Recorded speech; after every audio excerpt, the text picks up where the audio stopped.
Welcome to our YouTube tutorial on how to edit your region on Facebook.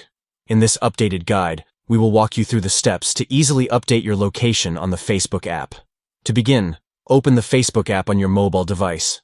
Once the app is open, tap on your profile photo located at the top left corner of the screen. Next, click on the pencil icon in the upper right area of the screen. This will allow you to edit your profile information.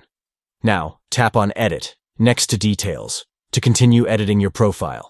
Here, you will see the option to edit your current city by replacing it with your new location. If you don't have a city set, you can tap on Add Current City instead. After entering your new location, you can choose who can see your city.